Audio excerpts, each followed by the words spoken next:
Ouais, on a fait un sacré cap. Montre-le à la caméra, tiens. Voilà. Ça, c'est ce qui reste aujourd'hui sur une vareuse.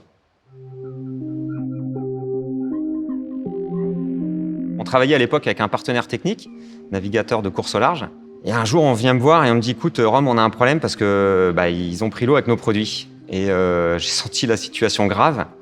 Donc, globalement, le projet, il a démarré ce jour-là. On s'est dit que finalement, si on voulait garantir que les marins naviguent au sec, on avait encore du boulot. Et on s'est lancé un défi, c'est de faire un Vendée Globe avec une panoplie qui garantisse que celui qui la porterait resterait au sec. Ça, c'est vraiment ce qui a drivé le projet depuis le début, en partant du postulat que nos produits n'y arrivaient pas, mais finalement, aucun autre produit ne le garantissait. On a surtout beaucoup travaillé sur la partie composants. On a fait plus de 60 itérations sur le composant. Donc ça a mis 2 ans. 2 ans avec 2 ingénieurs composants de notre centre de recherche et développement à Lille qui ont passé, je ne vais pas dire jour et nuit, mais qui ont passé beaucoup de temps à travailler en collaboration avec les fournisseurs, avec des chimistes, avec des labos, pour faire des plans d'expérience et pour, à la fin, trouver la meilleure recette qui permettait de rester au sec.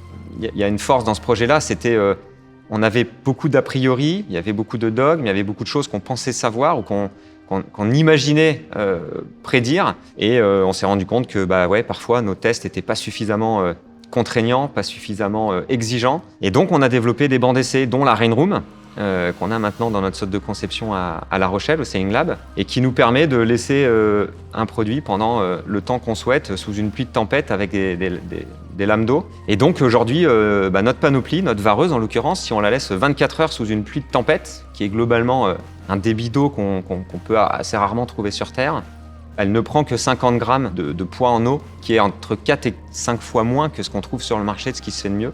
Au début, on pensait que c'était pas possible. Tous, hein.